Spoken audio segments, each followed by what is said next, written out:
हमारे बीच में लाल बहार जी भी हैं, डीसीपी मानव अधिकार आयोग टीम ग्राम पाठशाला से।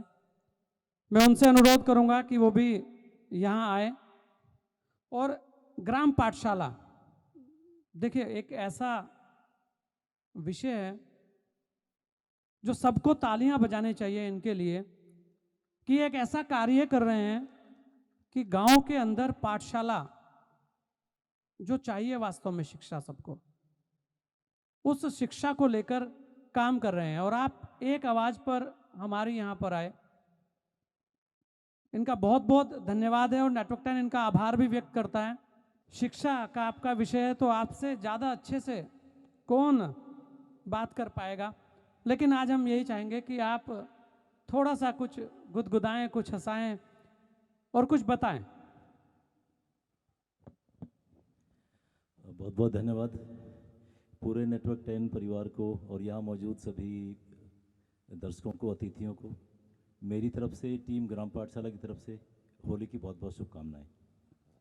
सर, गुदगुदी का काम तो मुश्किल है। ये तो जो अच्छे अच्छे हमारे हास्य कलाकार हैं वो ये बोलते हैं कि सबसे मुश्किल काम है किसी को हंसाना, और पुलिस वाले के लिए तो और भी मुश्किल काम है।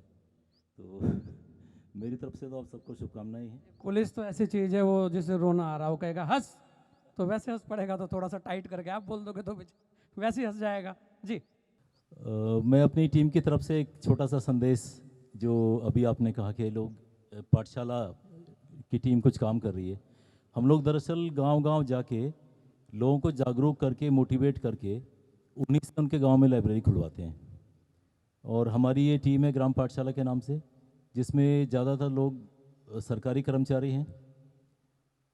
कुछ लोग अपनी प्राइवेट नौकरियां भी करते हैं, लेकिन ज़्यादातर लोग हम सरकारी कर्मचारी हैं। और हम हर अपनी छुट्टी के दिन, रविवार के दिन गांव-गांव जाके लोगों को जागरूक करते हैं और उनसे रिक्वेस्ट करते हैं कि वो अपने बच्चों से चाहते हैं कि वो अच्छे मकाम तक पहुँचें, अच्छे अच्छे रोज़गार करें, अच्छी अच्छी नौकरियों पे पहुँचें। तो उनको पढ़ने के लिए अच्छा माहौल देना आपकी जिम्मेदारी है।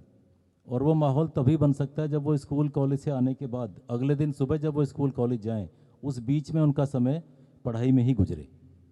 तो उसके लिए गांव में आमतौर पर कोई साधन होता नहीं है। शहरों में तो जगह जगह लाइब्रेरीज और कोचिंग सेंटर्स और बहुत सारी चीज़ें होती हैं, लेकिन गांव में ये चीज़ें नहीं थी।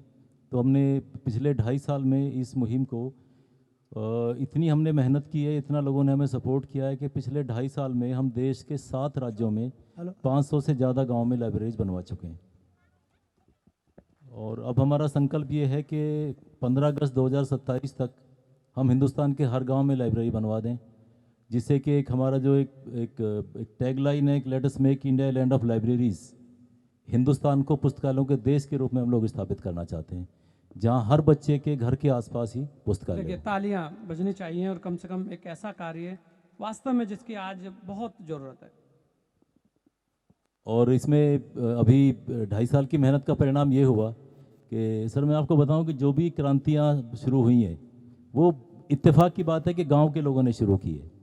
आज़ादी की लड़ाई 1857 की क्रांति, वो भी सिपाहियों ने शुरू की थी, और हम भी सिपाही हैं, वर्दीधारी हैं ज़्यादातर लोग। तो हमने अपने गांव से इसकी शुरुआत की, और ये मुहिम अब यहाँ तक पहुँच चुकी है कि भारत की संसद में इसका जिक्र हुआ। और अभी जो इस साल का लोकसभा में बजट पेश किया गया है, उस बजट में गाँवों में लाइब्रेरी के लिए सरकार ने प्रावधान रखा है। उसके बाद उत्तर प्रदेश सरकार ने प्रावधान किया कि गाँवों की लाइब्रेरी अब सरकार बनाएगी, और अभी कुछ दिन पहले राजस्थान सरकार के बजट में भी ये प्रावधान किया गया। बहुत तो बहुत बधाई आपको और आपकी टीम को पूरी को। बधाई आप सभी को, क्योंकि ग्राम पाठशाला को इस मकाम तक, इस मुहिम को यहाँ तक पहुँचाने में आप सबका कहीं ना कहीं योगदान है। आप सब ने अपने गांव में या तो लाइब्रेरी बनाई है, या उस बारे में चर्चा की है, या कहीं ना कहीं हमारी सोशल मीडिया के माध्यम से हमारी हौसला अफजाई की है। मान लीजिए हम कोई पोस्ट डालते हैं कि आज देखिए इस गांव में लाइब्रेरी खुली, तो उस पर अगर आप हमें ये पलट के लिखते हैं कि देखिए इससे बढ़िया काम कुछ कर नहीं सकते जो आप कर रहे हैं, तो हमें हौसला मिलता है कि हम और अगले 4 गाँव तक चले जाएँ। ये बहुत ऐसा एक कार्य है, वास्तव में होना चाहिए। और आप ऐसे आगे बढ़ते रहिए, हमारा सहयोग आपके साथ है, आपका सहयोग हमारे साथ है। और होली पर आप यहाँ आए, इसके लिए आपका बहुत बहुत धन्यवाद है। और आगे भी आप ऐसे ही बच्चों को शिक्षित करते रहिए, भविष्य बनाते रहिए।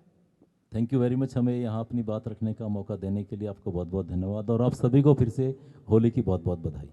बहुत बहुत धन्यवाद।